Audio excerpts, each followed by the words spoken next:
দক্ষিণ এশিয়ার ভূ রাজনীতিতে চীন ও আমেরিকার ভয়ঙ্কর ফাঁদ। একদিকে চীন পাকিস্তান অধিকৃত কাশ্মীর তথা পিওকে দোরগোড়ায় নতুন প্রশাসনিক অঞ্চল বা কাউন্টি তৈরি করছে, অন্যদিকে পাকিস্তানের সেনাপ্রধান আসিম মুনির তেহরানে পৌঁছে গেছেন এক বিশেষ মিশন নিয়ে। তবে এই দুটো ঘটনার পিছনে আসলে লুকিয়ে রয়েছে কোন গোপন আন্তর্জাতিক সমীকরণ? সম্প্রতি চীন তাদের সিনজিয়াং উইঘুর স্বায়ত্তশাসিত অঞ্চলে শানলিং কাউন্টি নামে একটা নতুন কাউন্টি স্তরের প্রশাসনিক ইউনিট তৈরির কথা ঘোষণা করে দিয়েছে। মানচিত্রের দিকে তাকালে দেখবেন এটা সিনজিয়াং প্রদেশের কাশগড় প্রিফেকচারের অধীনে অবস্থিত। তবে এই কাউন্টি আসলে কি তা জানতে গেলে এক্ষেত্রে আমাদেরকে চীনের প্রশাসনিক কাঠামোকে একটু ভালো করে বুঝতে হবে। দেখুন, ভারতের শাসন ব্যবস্থা যেমন ফেডারেল বা যুক্তরাষ্ট্রীয়, চীনের শাসন ব্যবস্থা কিন্তু তেমন নয়। এটা একটা ইউনিটারি বা এককেন্দ্রীকরণ ব্যবস্থা। চীনের শাসন কাঠামোর ধাপগুলো হলো: 1. প্রদেশ যেমন সিনজিয়াং, 2. প্রিফেকচার যেমন কাশগড়, 3. কাউন্টি যা এখন নতুন করে তৈরি করা হলো, 4. টাউনশিপ অর্থাৎ গ্রাম বা শহর ভিত্তিক শাসন। তবে এই অঞ্চলের ভূ রাজনৈতিক গুরুত্বও রয়েছে, যেমন এই নির্দিষ্ট এলাকাটি 4টি অত্যন্ত গুরুত্বপূর্ণ অঞ্চলের সংযোগস্থলে অবস্থিত। এর মধ্যে 1. সেন্ট্রাল এশিয়া গেটওয়ে, মানে কাজাকিস্তান, কিরগিজস্তান এবং তাজিকিস্তান যাওয়ার প্রধান বাণিজ্য পথ। 2. আফগানিস্তান সংযোগ, মানে আফগানিস্তানের সাথে চীনের যে 90 কিমি সীমান্ত বা ওয়াখান করিডোর রয়েছে, এটা তার খুব কাছেই। 3. পিওকে ও সিপ্যাক সংযোগ, অর্থাৎ এটা পাকিস্তান অধিকৃত কাশ্মীরের গিলগিট বাল্টিস্তানের একেবারে দোরগোড়ায়, যেখান দিয়ে চীনের স্বপ্নের প্রজেক্ট সিপ্যাক করিডোর প্রবাহিত হয়েছে। এবং 4. আকসাই চীন, ভারতের আকসাই চীন যা বর্তমানে অবৈধভাবে চীনের দখলে, সেটাও এই সিনজিয়াং সীমান্তের সাথেই যুক্ত। কিন্তু এক্ষেত্রে চীনের আসল উদ্দেশ্য ঠিক কি? দেখুন, চীন মূলত দুটো কারণে এই পদক্ষেপ নিয়েছে। 1. নিরাপত্তা ও নজরদারি। সিনজিয়াংয়ে ইস্ট তুর্কিস্তান ইসলামিক মুভমেন্ট সক্রিয়, তাই চীন সন্দেহ করে তাদের সাথে আফগান তালেবানের যোগসূত্র রয়েছে।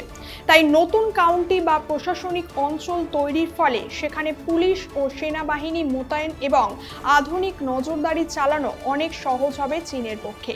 2. সালামি স্লাইজিং স্ট্র্যাটেজি। চীন ধীরে ধীরে বিতর্কিত এলাকায় অবকাঠামো ও জনবসতি গড়ে তুলে সেটার উপর নিজেদের বৈধতা দাবি করে, আর কাউন্টি তৈরি করা এই দীর্ঘমেয়াদী পরিকল্পনারই অংশ। তবে এ বিষয়ে ভারতের কি মত? ভারত এই পদক্ষেপকে কড়া ভাষায় প্রত্যাখ্যান করেছে। তার কারণ, ভারতের চিন্তার 3টে প্রধান কারণ রয়েছে এক্ষেত্রে। 1. সার্বভৌমত্ব লঙ্ঘন। যেহেতু পিওকে এবং আকসাই চীন ভারতেরই অবিচ্ছেদ্য অংশ, তাই সেখানে চীনের যে কোনো প্রশাসনিক পরিবর্তন ভারতের সার্বভৌমত্বের উপর সরাসরি আঘাত। 2. নাম পরিবর্তন ও মিথ্যে দাবি, মানে অরুণাচল প্রদেশের মতো এখানেও চীন ভৌগোলিক মানচিত্র পরিবর্তনের চেষ্টা করছে। 3. Two front challenge. পাকিস্তান ও চীনের এই ক্রমবর্ধমান ঘনিষ্ঠতা ভারতের জন্য পশ্চিম ও উত্তর উভয় সীমান্তে নিরাপত্তা হুমকি তৈরি করতে পারে। অন্যদিকে চীনের এই চালের মাঝেই পাকিস্তানের সেনাপ্রধান আসিম মুনিরের তেহরানে পৌঁছানোর খবর পাওয়া যাচ্ছে। তবে কোন উদ্দেশ্যে আসিম মুনির তেহরানে গেল? আমরা জানি আসিম মুনির এখন পাকিস্তানের অর্থনীতি ও কূটনীতি প্রকৃত সর্বেসর্বা। তিনি তেহরানে গেছেন ডোনাল্ড ট্রাম্পের বার্তা নিয়ে। কিছুদিন আগেই তিনি হোয়াইট হাউসে লাঞ্চ করতেও গিয়েছিলেন, যা ছিল এই মিশনেরই পূর্ব প্রস্তুতি। আল জাজিরার রিপোর্ট অনুযায়ী মুনির গেছেন নাকি আমেরিকা ও ইরানের মধ্যে পরবর্তী পর্যায়ের আলোচনার পথ প্রশস্ত করতে। কিন্তু কেন মুনিরকেই বেছে নিল আমেরিকা? দেখুন, আমেরিকা যে পাকিস্তানকে ব্যবহার করছে একটা মুসলিম সেতু হিসাবে, তা বুঝতে আর বাকি নেই আমাদের।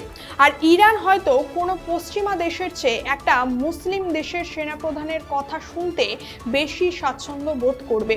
তাই মুনির সেখানে উর্দি পড়ে গেছেন সরাসরি ইরানের ইসলামিক রেভলিউশনারি গার্ড কোরকে বোঝাতে। তার কাজ হলো রাজনৈতিক অচলাবস্থা ভেঙে ইরানকে আমেরিকার শর্তে রাজি করানো।